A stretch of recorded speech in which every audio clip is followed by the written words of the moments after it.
시간이 되었습니다. 우리 2021년 10월 24일 주일 예배를 하나님 앞에 드릴 텐데요. 신령과 진정으로 우리가 온 마음을 다해 함께 예배했으면 좋겠습니다. 우리 다 함께 사도신경으로 우리의 믿음을 하나님 앞에 고백하며 예배 자리로 나아가도록 하겠습니다. 나는 전능하신 아버지 하나님 천지의 창조주를 믿습니다. 나는 그의 유일하신 아들 우리 주 예수 그리스도를 믿습니다.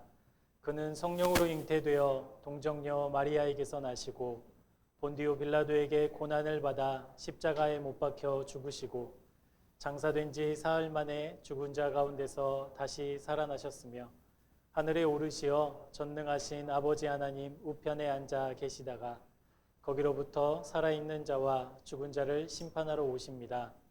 나는 성령을 믿으며 거룩한 공교회와 성도의 교제와 죄를 용서받는 것과 몸의 부활과 영생을 믿습니다. 아멘.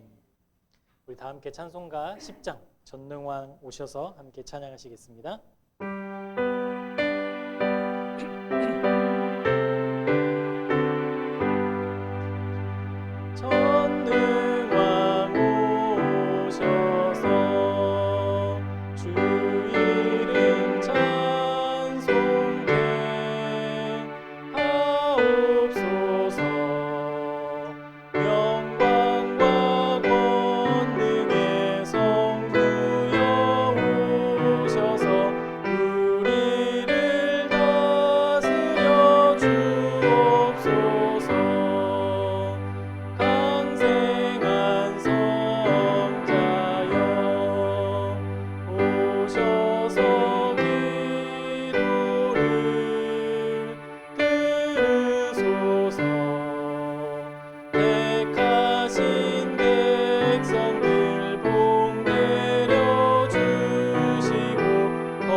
공동기도문으로 기도하도록 하겠습니다.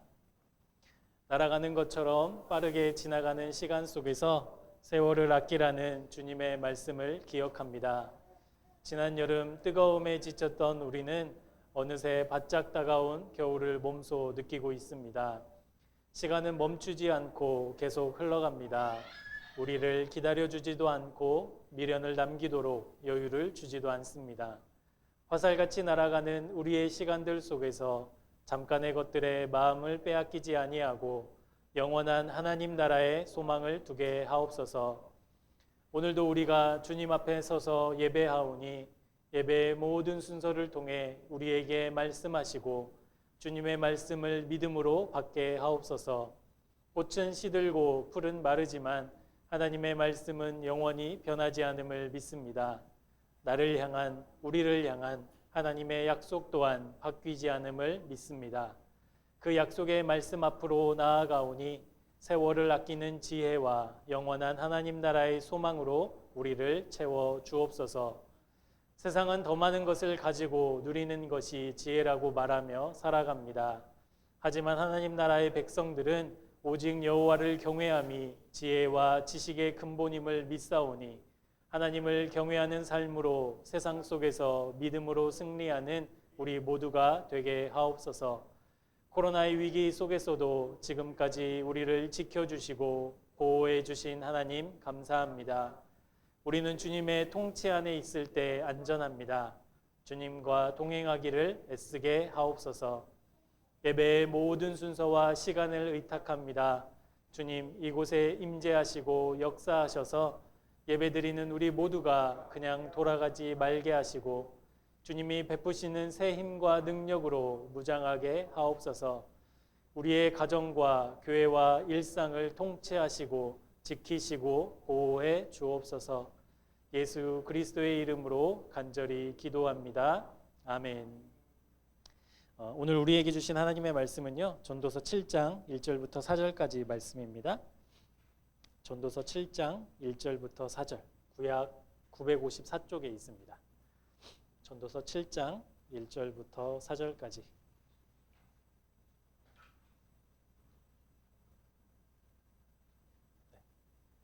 전도서 7장 1절부터 4절까지 말씀을 다 찾으셨으면 한 목소리로 우리 함께 읽도록 하겠습니다.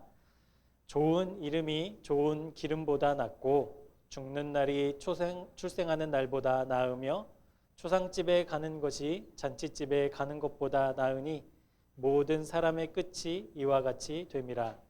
산자는 이것을 그의 마음에 둘지어다. 슬픔이 웃음보다 나음은 얼굴에 근심하는 것이 마음에 유익하기 때문이니라. 지혜자의 마음은 초상집에 있으되 우매한 자의 마음은 혼인집에 있느니라. 아멘. 네, 오늘 우리 전도서 7장 1절부터 4절까지 말씀을 가지고 믿음의 굳게 선 지혜자, 믿음의 굳게 선 지혜자라는 말씀으로 하나님의 말씀을 함께 나누도록 하겠습니다. 여러분, 하나님께서 하나님의 형상대로 사람을 지으셨죠. 그리고 사람을 축복하시고 사람과 함께 영원한 삶을 살 수 있도록 아니요 바꿔주셔야 됩니다. 아니요 그 화면이요. 우리 인터넷 중에 온라인 스트리밍 화면. 네. 온라인 예배로 드리는 분들도 계시기 때문에 하나님께서는 하나님의 형상대로 사람을 지으시고 또 창조하시고 그 사람에게 놀라운 은혜와 축복을 허락하셨습니다. 그래서 우리가 성경을 보다 보면 하나님의 사랑이 하나님의 형상을 닮은 사람들에게 얼마나 이렇게 집중되어 있는가, 하나님이 이 사람들을 얼마나 사랑하시는가 우리가 성경을 통해서 쉽게 찾아볼 수 있습니다. 그래서 성경 속의 하나님은 하나님의 형상을 닮은 사람들이 실수하고 또 잘못하고 죄를 지어도 하나님이 기다려주시고 참으시고 또 말씀 중에는 너희의 죄악을 동이 서에서 먼 것처럼 멀리 옮겼다. 내가 어제의 일을 기억하지 않는다라고 말씀하실 정도로 우리를 사랑하시고 또 우리를 지켜주시는 그 사랑의 하나님이시라는 것을 우리가 성경을 통해 알 수 있죠. 그런데 이 사랑의 하나님이 때로는 불같이 화를 내실 때가 있어요. 무섭게 진노하시는 하나님의 모습 또한 우리가 성경을 통해서 볼 수 있는데, 여러분, 이 하나님의 진노의 때는 아무 때나 일어나는 게 아니라 하나님의 형상을 입은 이 사람들이 하나님의 뜻에 불순종하고 반복되는 죄에 빠지고 하나님을 찾지 않고 하나님을 배신할 때, 배반할 때 하나님의 이 진노가 나타나는 것이죠. 여러분, 하나님이 만약에 진노하시면 살아남을 사람이 있을까요? 있을까요? 없을까요? 없죠. 하나님의 진노 앞에서 운영될 수 있는 나라가 있을까요? 없죠. 그래서 우리가 성경을 보면 바벨론이라는 나라, 아수르라는 나라, 하나님의 진노 앞에서 다 사라지게 됩니다. 역사 속으로 사라지게 되죠. 그런데 이 진노 앞에서, 하나님의 바꿀 수 없고 거부할 수 없는 진노 앞에서 하나님의 그 진노하시는 그 마음을 이렇게 바꿔내는 믿음의 사람들도 우리가 성경 속에서 찾아볼 수 있습니다. 하나님의 뜻을 바꿔내는 이 믿음의 사람들은요, 똑똑해서 하나님의 뜻을 바꿀 수 있는 능력을 가지고 있는 게 아니었어요. 이 사람들이 무슨 특별한 능력을 가지고 있어서 하나님에게 무슨 특별한 은혜를 받아서 하나님의 마음을 바꾸고도 남을 만한 준비된 사람들이 아니었다는 거예요. 이 사람들은 어떤 사람들이었느냐? 하나님의 뜻을 바꿔내는 사람들은 한결같이 하나님 앞에 지혜를 가진 지혜자였다라는 사실입니다. 그 사람들이 우리와 다를 게 없었어요. 똑같았어요. 우리처럼 죄의 두려움에 흔들리는 그런 사람들인데 그 사람들이 하나님을 경외하는 그 지혜로움 속에 머물러 있었기 때문에 그 지혜로운 사람들의 기도를 통해 그 지혜로운 사람 한 사람을 통해 하나님의 진노를 바꾸어 내시는 모습을 우리가 성경 속에 찾아볼 수 있습니다. 여러분, 그렇다면 우리 지혜가 무엇일까요? 하나님이 뜻을 바꿔낼 만한 그 지혜로운 사람들이 가지고 있었던 지혜. 지혜자의 사람은 어떤 사람일까? 오늘 말씀을 통해 좀 살펴보고자 합니다. 우리 전도서 9장, 잠언이죠. 죄송합니다. 잠언 9장 10절 말씀을 우리 함께 같이 읽어보도록 할게요. 시작.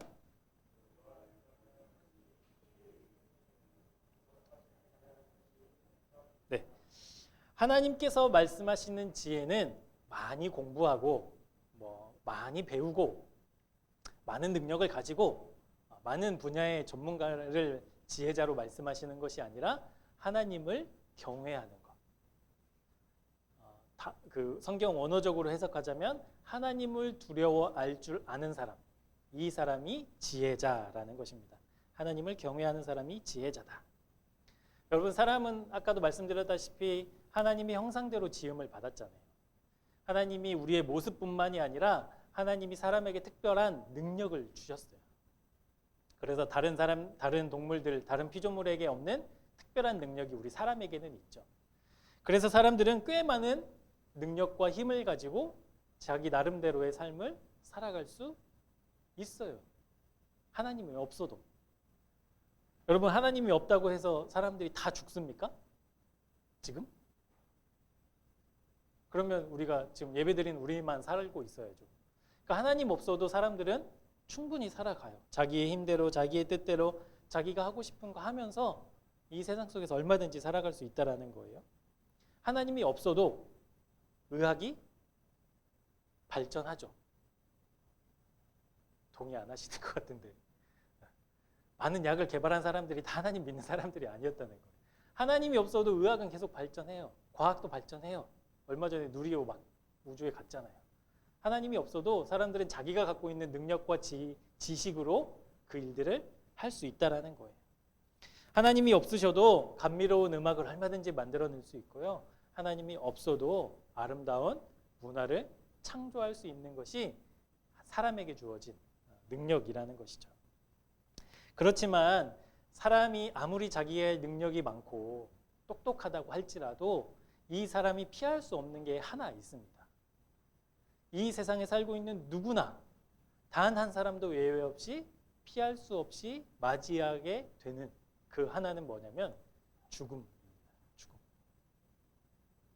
죽음은 사람이 아무리 하나님의 형상으로 지음받았다 하더라도, 사람이 아무리 자기의 능력이 출중하다 하더라도, 뛰어난 재능과 지식이 있다 하더라도 이 죽음을 피할 수 있는 사람은 이 세상에 존재하지 않아요. 이 죽음이라는 문제, 자기의 힘과 능력으로 극복할 수 있어요? 없어요? 없어요. 여러분, 죽음 만나고 싶으세요? 피하고 싶으세요? 좋은 말로. 여러분, 죽음 만나고 싶어요? 피하고 싶어요? 피하고 싶죠. 근데 피할 수 있어요? 피할 수 있는 방법이 있어요? 없어요. 우리가 아무리 많이 배워도, 여러분 집에 돈이 얼마나 많이 있어도 죽음을 피할 수 있는 사람은 이 세상에 아무도 없어요. 그러니까 이 죽음의 문제가 우리 인생의 큰 걸림돌인 건 맞아요. 사실이. 그런데 이 죽음의 문제를 해결할 수 있는 방법이 있을까요? 없을까요? 있을까요? 없을까요? 있어요. 오늘 그것을 좀 살펴보려고 합니다. 우리 본문 1절과 2절 말씀을 우리 함께 한 목소리로 읽어보도록 하겠습니다. 네, 본문 1절과 2절입니다. 시작. 좋은 이름이 좋은 기름보다 낫고 죽는 날이 출생하는 날보다 나으며 초상집에 가는 것이 잔치집에 가는 것보다 나으니 모든 사람의 끝이 이와 같이 됨이라. 산자는 이것을 그의 마음에 둘지니라. 네. 하나님 뭐라고 말씀하고 있어요? 산자는 이것을 어디에? 우리 마음에 두어야 한다. 그래서 우리가 하나님 앞에서 가져야 될 지혜자로서의 첫 번째 지혜는 무엇이냐면 나는 죽습니다.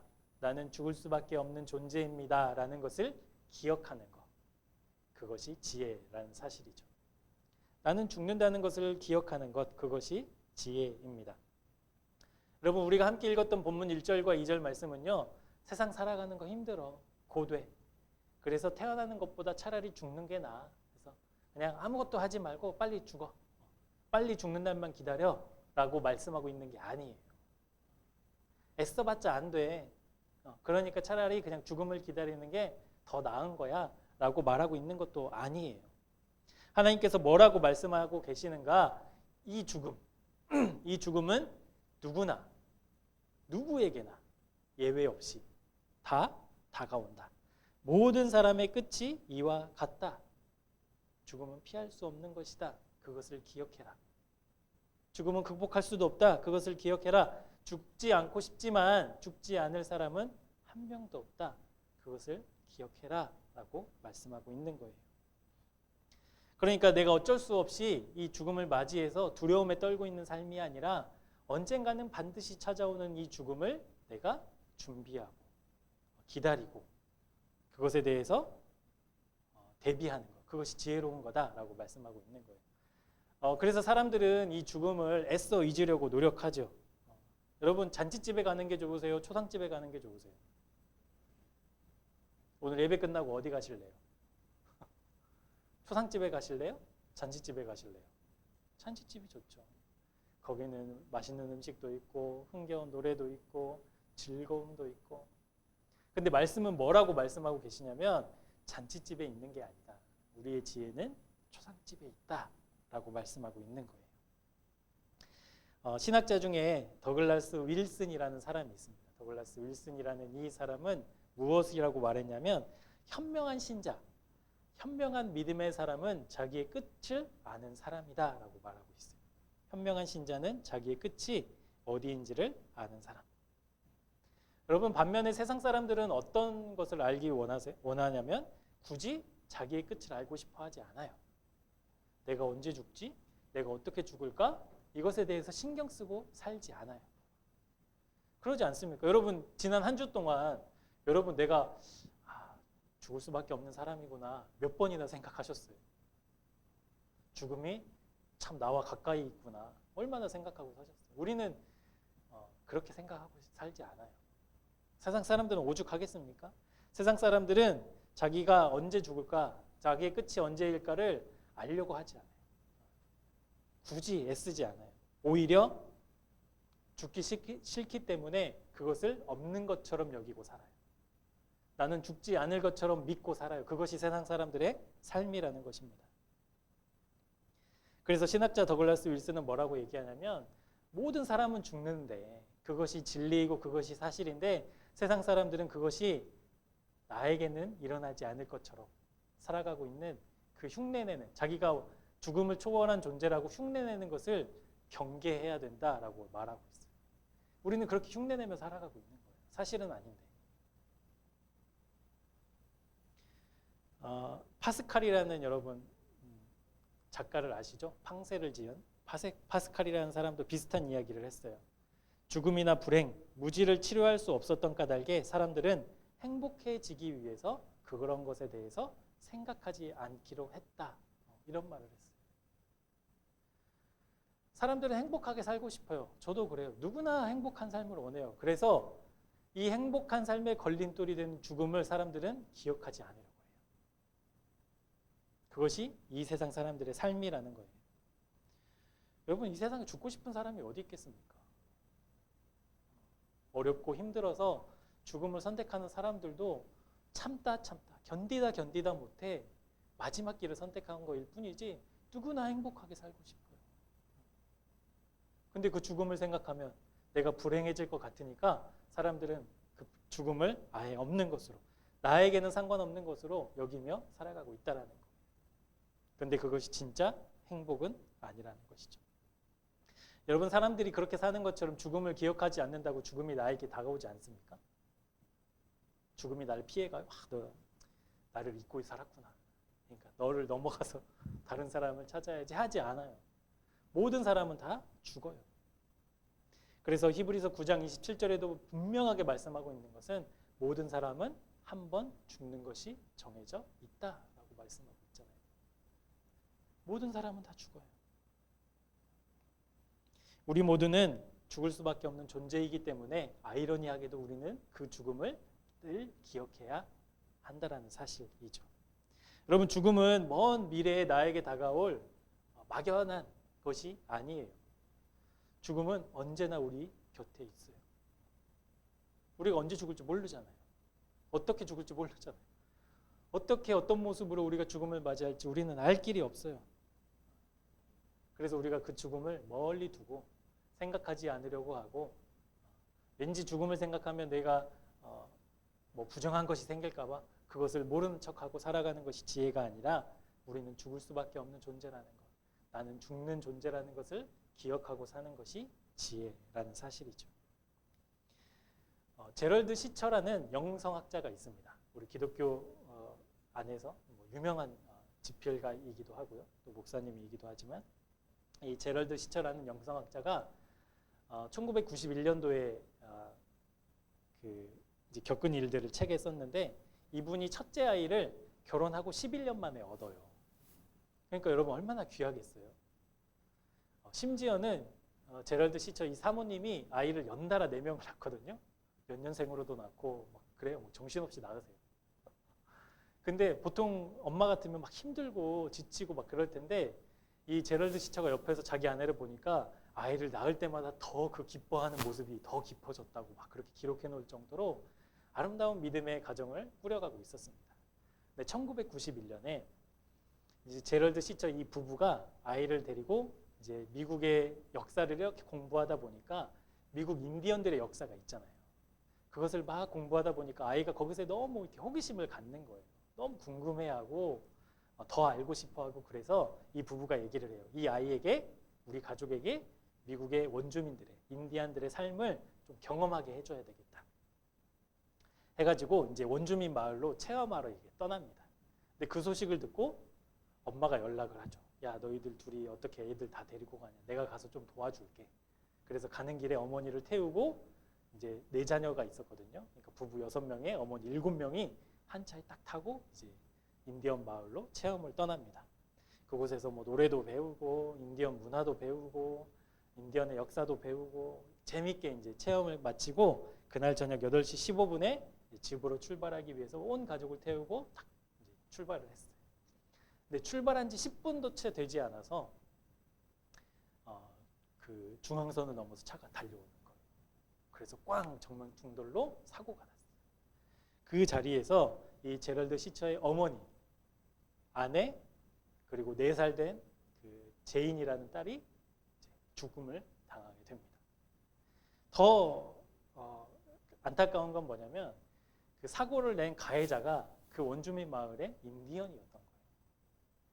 술 먹고 자기도 자기 집으로 가다가 그 차를 콱 받는 거예요. 그래서 3명이, 일가족 3명이 죽음을 맞이하는 일을 이 영성학자가 이제 경험하게 되죠. 여러분, 세상에 일어나는 죽음들은 대부분 이런 거 아닙니까? 준비하고 또 그 죽음을 천천히 맞이하는 것이 아니라 어느 날 불현듯이 갑자기 찾아오는 죽음을 우리가 종종 목격하게 되죠. 사랑하는 아들이 대학 공부를 마치고 이제 졸업여행을 떠나 여행을 막 하다가 뜻하지 않은 사고로 아들을 잃은 목사님의 이야기도 있고요. 또 어떤 사람은 자기의 직업으로, 사람을 살리는 그 직업으로 사람을 살리다가 오히려 자기가 죽음을 맞이하는 일도 있습니다. 때로는 그 신랑과 신부, 결혼을 앞둔 예비 신랑과 예비 신부가 부모님께 인사하러 가는 길에 교통사고를 당해서 남편을 잃은, 신랑을 잃은 신부의 소식들도 있고요. 또 우리가 얼마 전에 한강 그 손정민 학생 사건을 알듯이 새벽에 친구 만나러 나갔다가 집으로 이제 영영 못 돌아오는 일들이 얼마든지 있습니다. 그리고 코로나 위협 속에서 좀 건강하게 살아보고자 백신 맞았다가 사랑하는 가족의 품으로 돌아오지 못하는 일들도 우리 주변에 뭐 일일이 설명하면 뭐 다 하지 못할 정도로 너무 많죠. 이 모든 것들이 여러분 그런 일을 당하는 사람들이 재수가 없거나 뭐 죄를 지어서 하나님께 벌 받는 것이 아니에요. 죽음이라는 것은 언제나 이렇게 다가온다라는 거예요. 우리가 인정하지 않을 뿐이지, 우리가 그것을 잊고 살아서 당황스러울 뿐이지, 죽음은 예고 없이 언제나 찾아온다라는 사실이죠. 그래서 사람들은 그것을 기억하기 싫어합니다. 새로운 즐거움, 새로운 쾌락으로 그 언젠가 다가올지 모르는 그 죽음의 두려움을 덮으려고 그렇게 애쓰며 살아가고 있죠. 여러분, 성경은 우리가 어떤 존재인가 말씀하고 있는데, 야고보서 4장 13절, 14절 말씀. 잠깐만요. 야고보서 4장 13절, 14절 말씀인데요. 이 말씀 우리 같이 한번 읽어보도록 하겠습니다. 들으라, 너희 중에 말하기를 오늘이나 내일이나 우리가 어떤 도시에 가서 거기서 1년을 머물며 장사하여 이익을 보리라 하는 자들아, 내일 일을 너희가 알지 못하는도다. 너희 생명이 무엇이냐? 너희는 잠깐 보이다가 없어지는 안개니라. 사업을 하다가 좋은 사업 아이템이 생겨서 야, 이거 하면 대박 칠 수 있겠다. 우리 투자금 좀 모아서 우리 다른 나라 가서 우리 돈을 많이 벌어서 오자. 그렇게 회의하고 있어요. 근데 하나님이 그 사람들을 보면서 뭐라고 얘기하고 있어요? 야, 너희들은 너희가 어떤 사람인지 모르는구나. 너희 생명은 잠깐 보이다 없어지는 안개와도 같아 라고 말씀하고 있는 거예요. 우리가 요즘 큐티하고 있는 욥기 있잖아요. 욥기 말씀에 보면 우리의 인생을 뭐라고 이야기하고 있는 줄 아세요? 바람이라고 얘기해요. 바람. 어디서 와서 어디로 가는지 몰라요. 그림자라고 얘기해요. 여러분, 그림자 귀하게 여기는 사람 있어요? 없어요. 흩날리는 낙엽, 지푸라기, 하나님 앞에서 우리의 인생은 나그네요, 여행자다. 이게 욥기가 우리의 인생을 표현하고 있는 말이에요. 여러분, 우리는 어떤 존재예요? 그런 존재예요. 돈이 많든 적든, 사회적인 명성이 있든 없든, 뭐 좋은 직책을 가졌든 좋은 직장을 가졌든 그렇지 않든, 좋은 차를 타든 그렇지 않든 상관없이 우리 모두는 하나님 앞에서 그냥 흩어지는 안개, 없어지는 안개와도 같은 인생일 수밖에 없다는 사실이죠. 그래서 여러분, 내가 준비하고 내가 계획하고 내가 쌓아놓은 것들이 많아서 그것의 열매, 그것의 결과를 내가 꼭 보고 죽어야 돼. 이것은 내 다짐일 뿐이지 내가 그렇게 다짐한다고 꼭 그렇게 되는 건 아니라는 사실이에요. 우리가 그것을 끝맺지 못하고 몇 년간, 몇십 년간 준비했던 일을 끝맺지 못하고 죽음을 당한다고 해서 그것이 이상한 일이 아니라는 거예요. 우리는 그런 존재라는 거예요. 여러분, 우리가 죽음을 기억해야 되는 것, 우리가 나는 날마다 죽는다라는 그 사실을 기억하는 것이 왜 지혜냐면, 그것을 기억하는 사람만이 교만하지 않을 수 있거든요. 교만하지 않을 수 있어요. 내가 노력했으니까, 내가 애썼으니까 이만큼 누릴 수 있어 라고 그 교만에 빠지지 않는 것. 나는 날마다 죽는 사람이구나, 나는 죽을 수밖에 없는 사람이구나 기억할 때 그 교만이 무너지는 거예요. 깨지는 거예요. 그래서 여러분, 그것이 지혜라는 것입니다. 죽음을 기억하는 사람이 지혜자인 이유는, 또 다른 이유는 무엇이냐면 죽음에 반응하는 것, 그것이 지혜이기 때문에 그렇습니다. 나는 죽는다라는 것을 기억하고 그 죽음에 반응하는 것이 지혜인데요. 오늘 본문 3절과 4절 말씀에 보면 슬픔이 웃음보다 나음은 얼굴에 근심하는 것이 마음에 유익하기 때문입니다. 지혜자의 마음은 초상집에 있으되 우매한 자의 마음은 혼인집에 있다라고 말씀하고 있죠. 여러분, 혼인집에 가서 뭐 해요?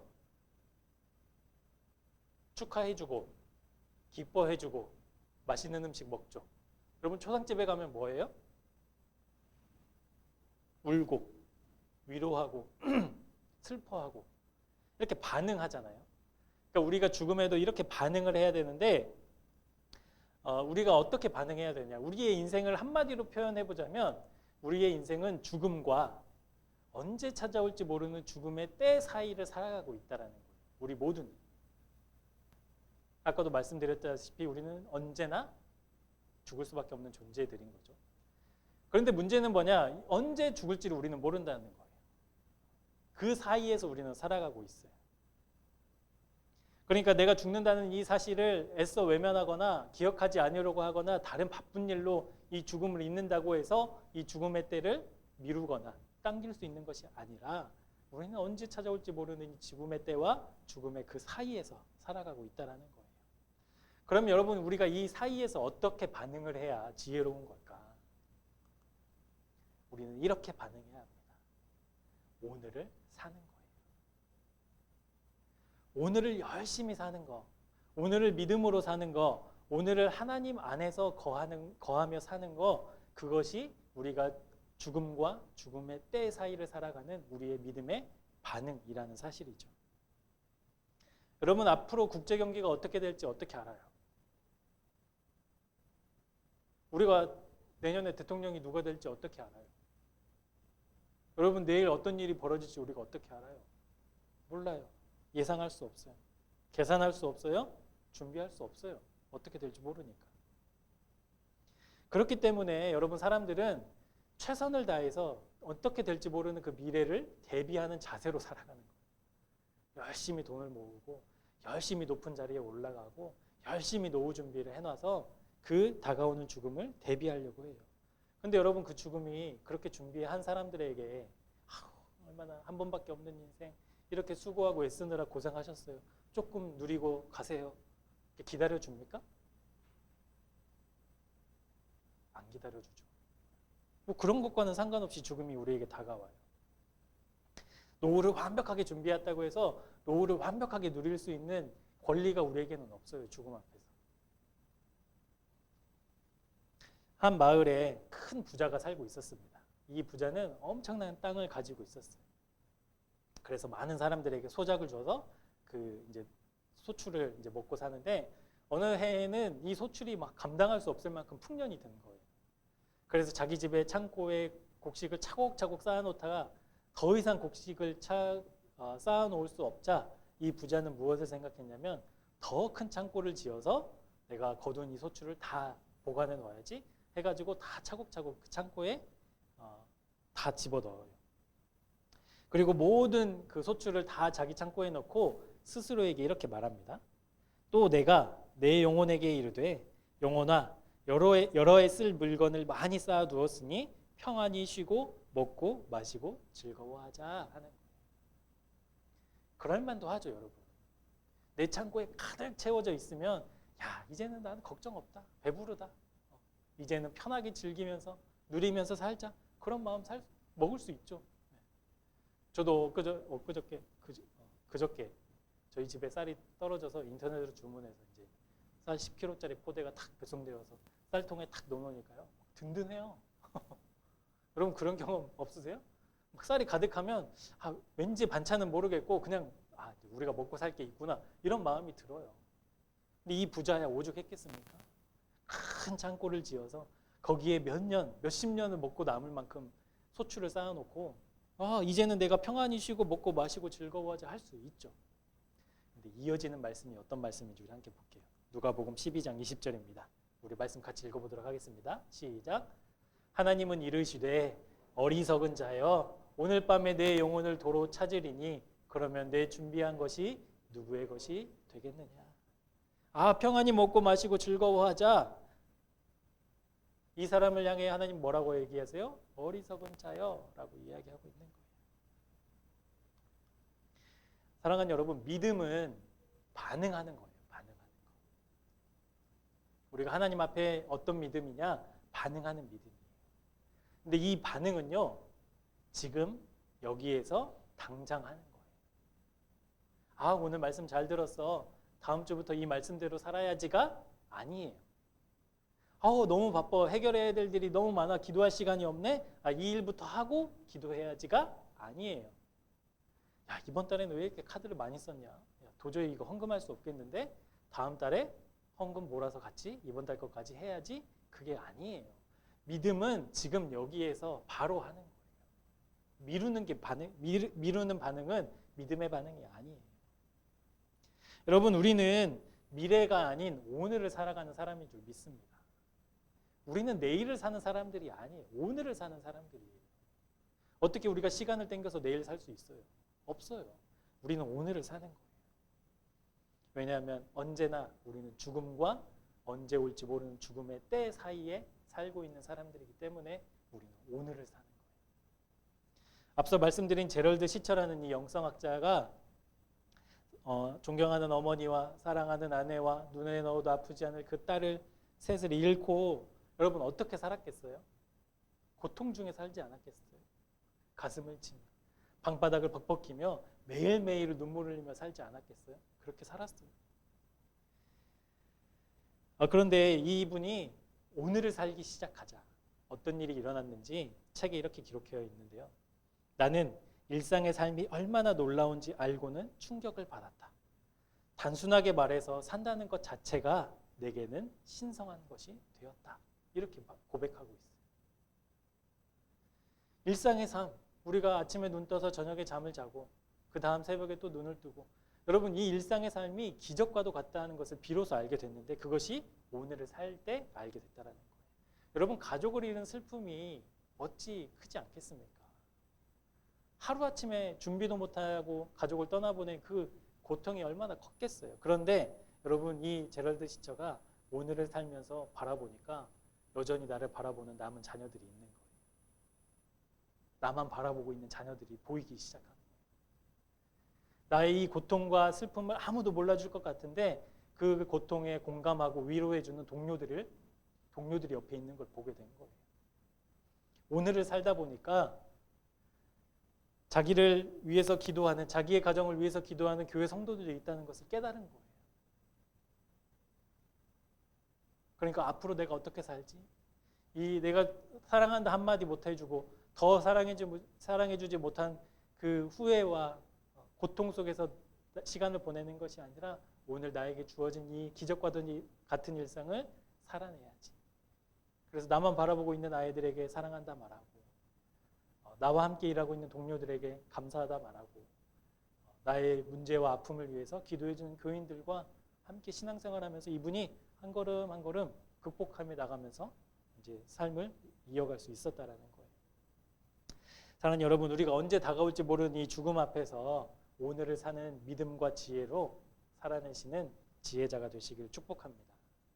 여러분 오늘을 사는 건요 뭔가 커다란 다짐이나 결단을 요구하는 게 아니에요. 뭐 대단한 것을 하라고 말씀드리는 게 아니에요. 내가 살아있는 동안 살아있는 오늘 하나님이 기뻐하시는 믿음의 사람으로 진짜 그리스도인으로 살아가기를 애쓰시라는 거예요. 여러분 그렇게 우리가 하루하루를 살아가면 언제 다가올지 모르는 그 죽음의 때 우리가 하나님이 우리를 부르시는 그때에 그렇게 믿음으로 오늘을 산 사람은 아름다운 퇴장을 하게 될 줄 믿습니다. 그것이 우리의 삶이라는 거죠. 마지막으로 우리가 지혜는 가져야 될 지혜는 어떤 지혜인가? 도저히 우리가 해결할 수 없는, 도저히 우리가 극복할 수 없는 이 죽음의 문제를 예수님 안에서 해결받는 것, 그것이 지혜라는 것입니다. 성경에 히에라볼리라는 그 도시가 나옵니다. 히에라볼리는 신성한 도시라는 뜻을 가진 도시인데요. 이 석회석 절벽이 쫙 있고 거기에 온천수가 막 흐른대요. 그럼 여러분 그 분위기가 어떻겠어요? 그림과도 같지 않겠습니까? 그래서 고대 사람들은 자기가 죽으면 그 신성한 곳에 묻히는 게 꿈이었대요. 그래서 히에라폴리스라는 도시에 가면 그 도시의 터는 지금 뭐 거의 막 흔적도 없이 사라졌지만 그 도시 외곽에 있는 공동묘지, 무덤가 이것은 어느 정도 보존이 되어서 관람할 수 있다고 하더라고요.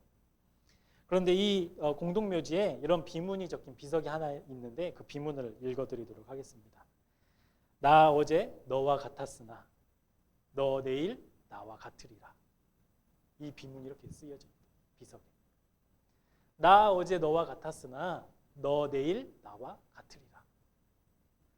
여러분 세상에서 돈이 많고 뭐 나는 새도 떨어뜨릴 만한 권력을 가지고 많이 배우고 세상에서 존경받는 어떤 사람이라도 이 비문 앞에서 여러분 교만할 수 있겠습니까? 너 어제 너와 같았어. 근데 너 내일 나와 같을 거야. 이 말 앞에서 우리가 교만할 수 있는 사람은 아까 성경이 말한 우매한 사람, 미련한 사람. 누구도 우리가 이 말 앞에서 숙연해지지 않을 수 없습니다. 그러면 모든 사람은 이렇게 죽을 텐데 왜 죽음이 우리의 인생 가운데 이렇게 찾아오게 되었는가? 그 이유를 좀 찾아보려고 하는데요. 로마서 5장 12절에 그 원인이 기록되어 있습니다. 이 말씀 같이 읽어보도록 하겠습니다. 시작. 죄로 말미암아 사망이 들어왔나니 이와 같이 모든 사람이 죄를 지었으므로 사망이 모든 사람에게 이르렀느니라. 여러분, 이 말씀을 근거로 죽음을 해결할 수 있는 방법을 찾아보려고 하는데요. 여기서 말하는 한 사람은 누구예요? 누구예요? 아담이죠. 아담. 아담 한 사람으로 죄가 시작되었고 이 죄 때문에 사망이 시작되었다고 말씀하고 있어요. 그러면 여러분, 우리가 이 사망의 문제, 죽음의 문제를 해결하기 위해서는 뭘 해결하면 될까요? 죄의 문제를 해결하면 돼요. 죄의 문제를 해결받으면 우리는 죽음에서 자유로워질 수 있어요. 여러분, 죽음의 문제를 해결한다는 의미는 무엇이냐면 죄의 문제를 해결한다는 의미예요. 그러면 이 죄의 문제를 어떻게 해결할 수 있는가? 죄를 없애면 되겠죠. 죄를 없애면 우리가 죄의 문제를 해결할 수 있겠죠. 죄를 어떻게 없앨 수 있을까요? 죄의 문제를 어떻게 없앨 수 있어요? 죄를 어떻게 없앨 수 있어요? 여러분, 노력해서 없어져요? 예수 그리스도를 통해서 우리는 이 죄의 문제를 해결할 수밖에 없습니다. 여러분, 이 죄를 위해서, 죄의 문제를 해결하기 위해서, 이 죄를 용서하시기 위해서 예수님이 십자가에 달리신 거예요. 그것이 목적이었어요. 예수 그리스도가 십자가에 오신 아기 예수로 탄생하신, 우리가 크리스마스 때마다 그렇게 즐거워하고 찬양하고 노래 부르는 그 예수님이 오신 목적은요, 우리가 막 성탄 선물 받고 이런 게 아니라 우리의 죄를, 사람의 죄를, 죽음의 원인이었던 이 죄를 해결하기 위해서 오셨다라는 거예요. 이 죽음의 문제를 예수님이 어떻게 해결하셨어요? 모든 사람의 죄를 예수님이 다 짊어지시고 스스로 제물이 되어 죽으셨죠. 그리고 이 죽음을 다시 이기시고 부활하신 주님이 우리가 믿는 예수 그리스도라는 사실입니다. 누가복음 24장 5절에서 6절 말씀을 한번 같이 보시도록 하겠습니다. 시작. 여자들이 두려워 얼굴을 땅에 대니 두 사람이 이르되 어찌하여 살아있는 자를 죽은 자 가운데서 찾느냐? 여기 계시지 않고 살아나셨느니라. 갈릴리에 계실 때에 너희에게 어떻게 말씀하셨는지를 기억하라. 여러분, 예수님은 하나님의 아들이시잖아요. 하나님의 아들이시니까 죽음을 이기는 것이 당연해요? 당연하지 않아요? 당연하죠. 예수님이니까, 하나님이시니까, 삼위일체 하나님이시니까 죽음 따위야 뭐 이기실 수 있지.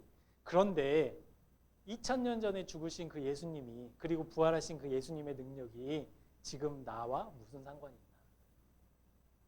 예수님의 그 십자가 사건과 난 2000년이라는 긴 시간의 차이를 두고 있는데 여전히 예수님이 부활하셨다고 해서 왜 나에게도 죄의 문제가 해결되고 나도 영원히 살 수 있는 문제가 해결받을 수 있는가?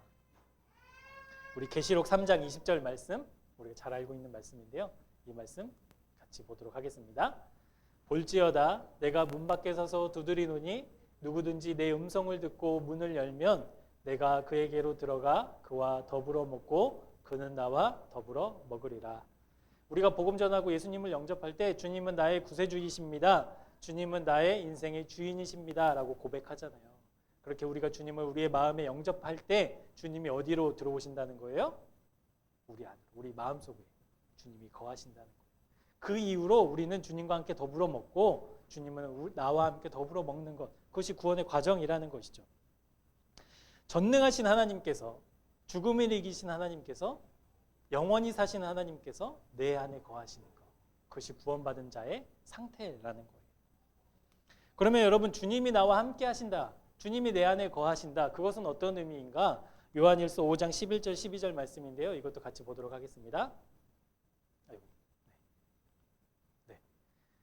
시작.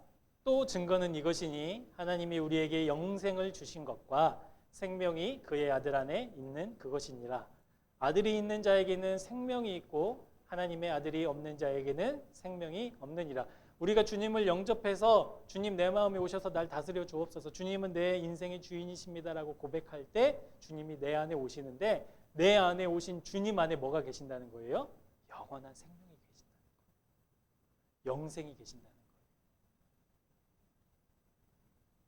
그러니까 내 안에 생명이 있으니까 이 생명의 역사가 여전히 십자가와 우리는 2000년 동안 떨어져 있었지만 지금도 주님을 영접하는 자에게 그 사람 마음에 찾아가시고 그 사람의 마음 안에 생명을 불어넣어 주셔서 우리가 죽음을 이기는, 죽음을 극복하는, 죄의 문제를 해결받는 일들을 경험할 수 있다라는 사실이죠. 우리 안에 계시는 주님 안에 생명이 있습니다. 그 생명은 어떤 생명이냐? 죽음을 이기신 생명이에요. 주님이 부활하셨듯이, 죽음의 권세를 이겨내셨듯이 그 생명이 우리 안에 있기 때문에 우리도 죽음의 권세를 이길 수 있다라는 사실이죠. 여러분, 이 담대함 때문에 우리는 죽음을 똑바로 쳐다볼 수 있어요. 내 안에 죽음을 이기신 주님의 능력 때문에 우리는 죽음을 두려워하지 않을 수 있어요. 여러분, 장례식장에 어린아이 데려가나요? 안 데려가나요? 여러분 잘 모르시나? 어린아이, 여러분 장례식장에서 어린아이 본 적 있으세요? 없으세요? 안 데려가요. 왜 안 데려가요? 좋은 곳이면 데려가겠죠. 근데 그 죽음의 장소, 초상집, 장례식은 좋지 않은 곳이라는 인식 때문에 애들 안 데려가는 거 아니겠어요? 여러분 장례식장에 갔다가 온 옷, 입고 간 옷, 그 옷 내일 다시 입어요? 안 입어요, 사람들은. 그거 깨끗하게 세탁해서 다시 입어요. 왜냐? 장례식장에서 뭔가 찝찝한 거 있거든요. 뭔가 좋지 않은 게 묻어올 수 있는 것 같아서 사람들은 그 옷을 다시 입지 않아요. 깨끗하게 세탁해서 입지. 여러분, 세상 사람들은 죽음을 그렇게 바라봅니다. 그런데 믿음의 사람들은 어떻게 바라봐요? 이 죽음의 문제를 해결받기 때문에 똑바로 죽음을 바라볼 수 있어요. 그래서 제가 여러분 죽음이라는 유쾌하지 않은 이 주제를 여러분에게 설교할 수 있는 이유도 그거예요. 죽음이 더 이상 우리에게는 문제가 되지 않아요. 믿는 자에게, 구원받은 자에게는 죽음이 문제가 아니라니까요. 우리 안에 죽음의 문제를 사람들은 도저히 해결할 수 없는 이 죽음의 문제를 해결하기 위해서 애쓰지만 우리는 주님으로부터 이 문제를 해결받을 수 있어요. 주님으로부터 이 죽음의 문제를 해결받은 담대한 믿음의 한 사람을 소개하고 우리 설교를 마치려고 합니다. 1939년 2월 5일 날 주기철 목사님은 신사참배를 거부한다는 이유로 일제에게 고문을 받고 잠시 석방이 되세요. 근데 이 목사님이 집에 가서 좀 요양도 하시고 가족들을 만나셨으면 좋았을 텐데 목사님이 이 죄수복을 갈아입지도 못하시고 자기가 섬기던 산정교회에 가셔서 설교를 하시는 설교가 있는데 그 설교가 나의 5가지 기도라는 설교예요. 그 설교를 좀 요약해 놓은 영상이 있는데 우리 그 영상 보고 말씀을 이어가도록 하겠습니다.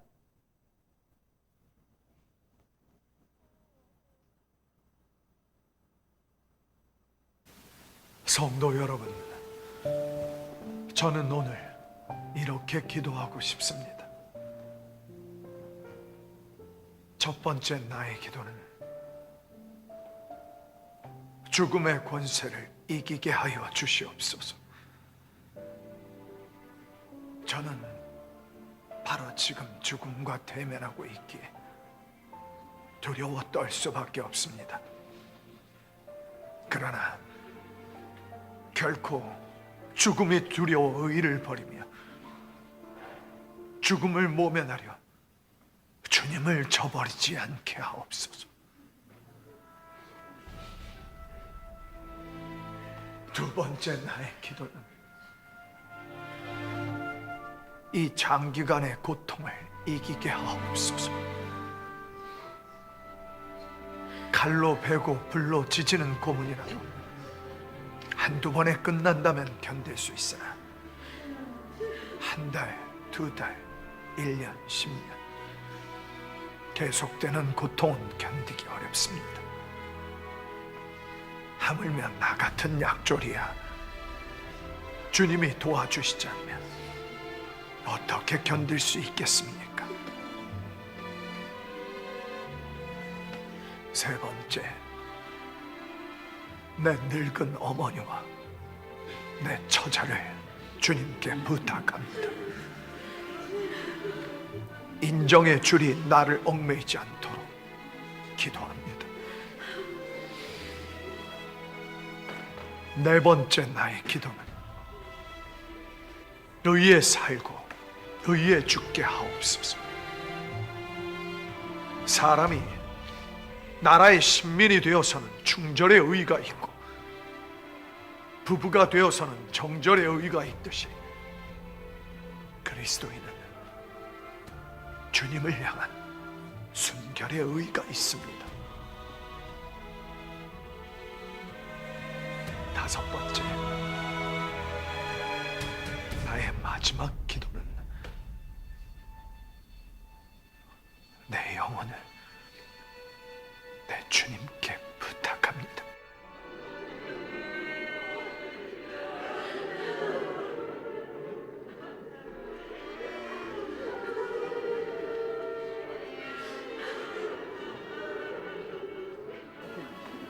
옥중에서든 사형장에서든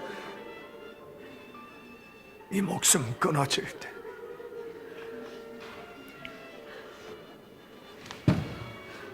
주님,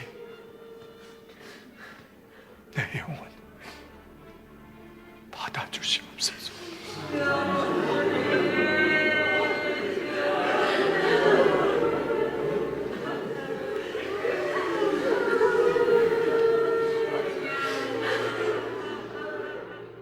주기철 목사님이 여러분 뭐 대단한 신앙의 사람이고 담력을 가졌기 때문에 이렇게 순교를 하신 게 아니었거든요.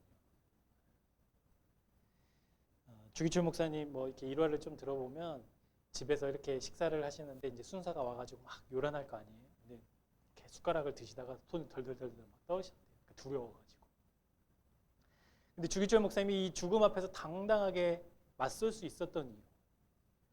주기철 목사님 안에 살아계신 하나님 때문에 주기철 목사님의 죄를 이겨낼 수 있었기 때문이죠. 극복할 수 있었기 때문이죠. 그래서 죽음의 문제가 더 이상 문제가 아니었어요. 그런데 많은 사람들이요, 일제의 고문과 압제 속에서 자기의 신앙을 바꾸고요, 자기의 신념을 바꾸고요, 자기의 말을 바꾸는 일들이 여러분 얼마나 많이 있었습니까? 그럼 죽음이라는 것이 이런 힘이 있어요. 믿음을 저버리게 하는 만큼의 힘이 있다고. 그러니까 누구도 이 죽음을 당당하게 이겨낼 힘이 우리 안에는 스스로에게는 없어요. 그런데 우리 안에 계시는 그 주님께서 죽음을 이기셨기 때문에 그 죽음의 문제를 해결받은 사람은 죽음 앞에서 담대해질 수 있다는 사실이죠. 그러니까 죽기 두려워서 죽음을 피했던 사람, 말을 바꿨던 사람, 그 사람들은 살았을 거겠죠. 살았겠죠. 근데 여러분 그 사람들 지금 어디에 있습니까? 믿음을 저버리고 말을 바꾸고 자기 신념을 바꿨던 사람들 여러분 지금 어디에 있어요? 근데 정작 자기의 믿음을 지켜내고 신념을 바꾸지 않고 하나님 앞에서 당당하게 그 죽음의 길로 순교의 길로 걸어갔던 분들은 지금 어디에 계세요? 우리 마음속에, 우리의 역사 속에, 우리의 믿음 안에서 영원히 살아계시잖아요. 사랑하는 여러분, 우리에게는 죽음을 이길 힘이 없습니다.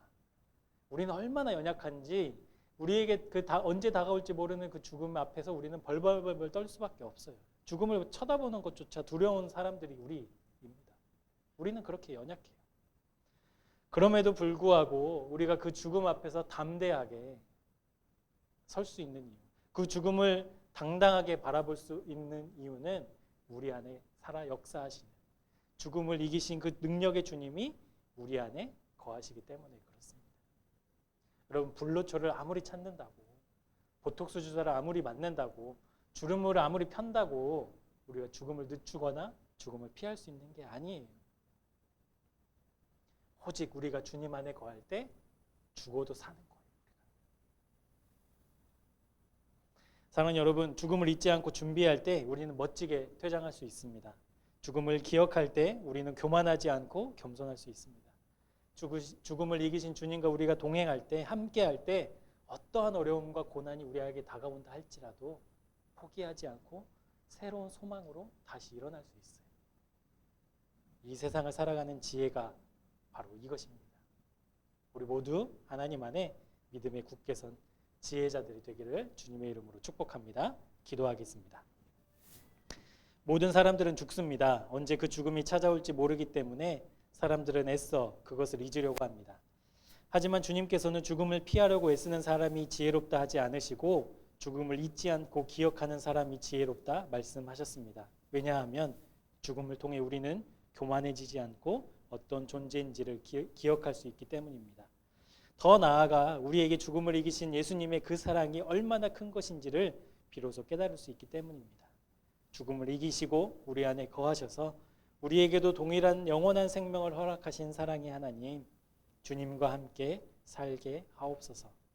주님과 함께 죽음을 이기는 승리의 삶을 살게 하옵소서. 예수님의 이름으로 기도합니다. 아멘. 네, 오늘 주시는 말씀으로 우리 함께 찬양하면서 기도할 텐데요.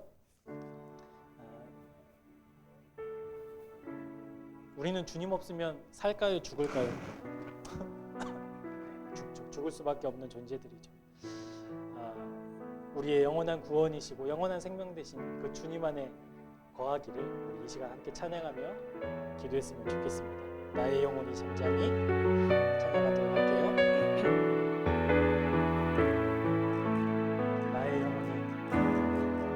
나의 영혼이 잠잠히 하나님만 바라며 나의 구원이 그에게서 나는구나.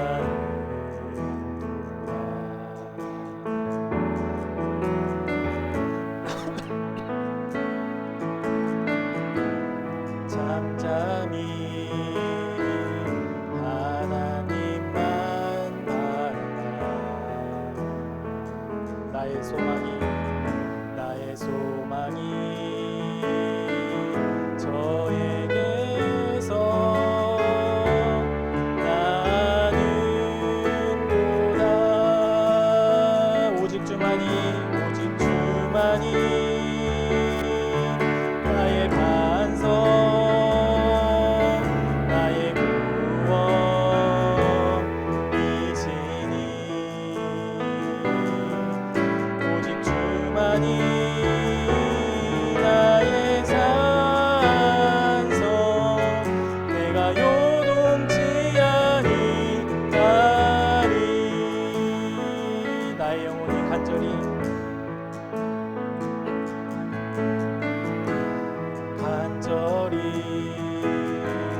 모두는 이 땅을 디디고 살고 있잖아요. 근데 이 디디고 있는 기초는 각자가 다 다를 겁니다. 어떤 사람은 많은 재산이 자기의 인생의 기초일 수도 있고요. 또 어떤 사람은 자기의 명성이 기초일 수도 있고, 또 자기가 가지고 있는 재능이 기초일 수도 있겠습니다. 그런데 오늘 말씀과 또 찬양을 우리가 종합해서 보면 우리가 서야 되는 그 기초와 반석은요, 우리 주님뿐입니다. 왜냐하면 주님이 우리를 살리셨잖아요. 어떤 병자가, 치료받을 수 없는 병자가 어떤 의사에게 치료를 받고 새로운 생명을 얻어서 새로운 삶을 사는 것처럼 우리는 죽을 수밖에 없는 사람들이었고, 그 죽을 수밖에 없는 사람을 다시 살리신 분이 바로 우리 주님이십니다. 그 주님으로 우리는 오늘도 기적처럼 일상의 기적을 경험하고 있죠. 그래서 우리가 이 시간 함께 기도할 것은, 하나님, 우리가 죽음을 두려워만 하지 않고 주님이 우리를 부르실 때, 언제인지 모르지만 우리가 죽음의 그때에 오늘 하루를 믿음으로 잘 살아내어서 그때 아름다운 태장의 삶을 살아갈 수 있는 인생이 되게 해 주십시오. 오늘 하루하루를 믿음으로 반응하고 오늘 하루하루를 주님과 동행하는 삶을 살게 해 주십시오. 그렇게 죽음을 극복하고 죽음을 이겨낸 믿음의 사람으로, 지혜로운 사람으로 살게 해 주십시오 라고 우리 함께 기도하며 나아가도록 하겠습니다. 사랑의 하나님, 감사합니다. 오늘 말씀을 통해 오늘 우리는 죽을 수밖에 없는 존재인 것을 다시 한번 기억하고 생각합니다. 우리가 아무리 노력하고 아무리 많은 것을 준비해놓고 아무리 많은 사회적인, 세상적인 지위가 있다 하더라도 이 세상에 살아가고 있는 모두는 죽을 수밖에 없는 존재입니다. 왜냐하면 죄 때문에 그렇습니다. 우리 모두는 죄를 갖고 있기 때문에 죽을 수밖에 없습니다. 죽는 존재입니다. 그런데 세상 사람들은 행복해 살기 위해서, 오늘 하루 행복을 위해서 그 죽음을 잊고 살아갑니다. 하나님, 그런 사람들을 하나님은 우매한 자라 말씀하고 있습니다. 하나님 앞에서 우리 모두는 우매한 자가 아닌 지혜로운 사람이 되기를 소망합니다. 죽음을 언제 어떻게 맞이할 수밖에 없는 그런 존재라는 것을 잊지 않게 하여 주시고, 하나님, 그 죽음의 위협 앞에서 우리가 두려워서 떨며 어떻게 맞이할지 모르는 죽음 앞에서 위축되는 것이 아니라, 하나님, 오늘 살아있는 지금 믿음으로 반응하는 우리 모두가 될 수 있도록 인도해 주옵소서. 하나님께서 우리에게 말씀하실 때에는 그것이 정해져 있기 때문에 바꿀 수 없다라고 말씀하시는 것이 아니라, 하나님의 지혜, 하나님을 경외하는 사람들에게 주시는 특별한 은혜로 하나님이 이 죽음의 문제를 하나님 오늘 보게 하셨사오니, 하나님, 믿음으로 이 죽음의 문제를 극복할 수 있는 믿음을 우리에게 허락해 주옵소서. 우리의 안에는 어떤 능력도 없습니다. 우리 안에는 죽음을 늦추거나 죽음을 피하거나 죽음을 외면할 수 있는 선한 것이 하나도 없습니다. 오직 우리 안에 계시는 주님의 놀라운 생명, 영원한 생명, 죽음을 이기신 능력으로 말미암아 우리가 죽음을 이길 수 있사오니, 하나님, 우리가 매일매일 날마다 주님과 동행하는 진짜 그리스도인으로 살게 하여 주시기를 소망합니다. 하나님, 세상이 어떻든지 간에 세상은 우리에게 영원한 생명을 얻게 줄 수 없습니다. 착각하며 살아갑니다. 흉내내며 살아갑니다. 하지만 진짜 그렇진 않습니다. 주님 안에 있는 놀라운 생명이 우리 안에 거할 때에 우리가 이 세상을 이길, 이 죽음의 권세를 이길 생명의 사람으로, 영원한 생명의 사람으로 살아갈 수 있다는 것을 믿사오니, 주님 안에 거해 오늘 하루 살아갈 수 있는 지혜와 힘과 능력을 허락해 주옵소서. 사랑하는 주님, 우리를 살리시기 위해 그 십자가의 고통을 참으시고 죽음의 권세를 뚫고 무덤에서 다시 살아나신 부활의 주님을 찬양합니다. 그 주님이 우리 안에 거하시기 때문에 우리도 다가올 죽음을 부활의 영광으로 맞이할 수 있음을 믿습니다. 아버지 하나님, 우리에게 믿음을 더하여 주셔서 날마다 주님과 동행하는 믿음의 삶을 살게 하여 주옵소서.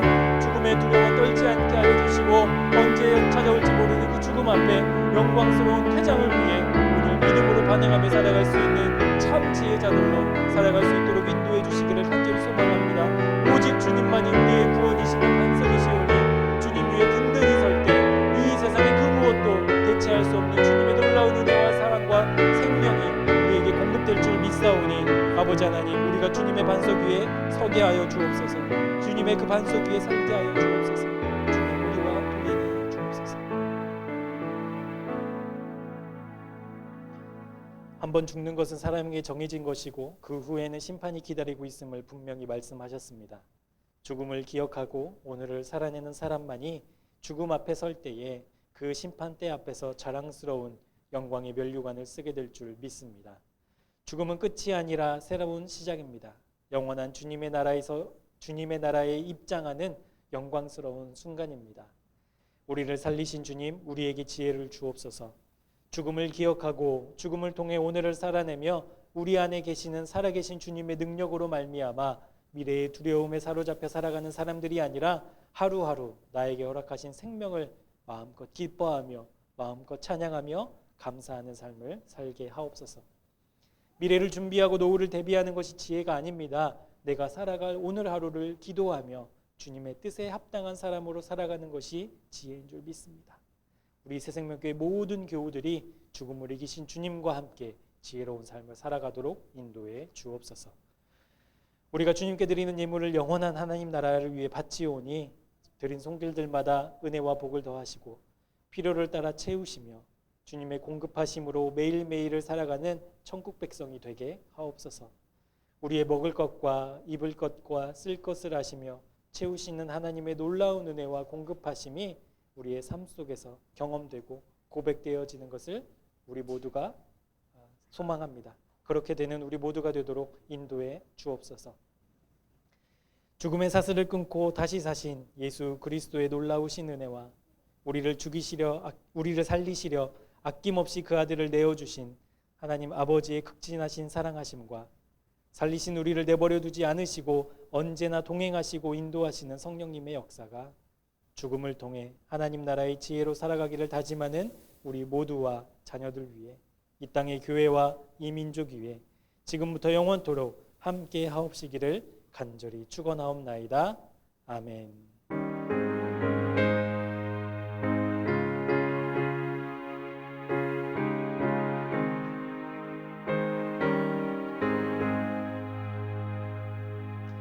우리 성도의 교제 하실까요? 우리 좌우 옆 사람들과 함께 이렇게 인사했으면 좋겠습니다. 죽음을 기억하는 지혜자가 됩시다.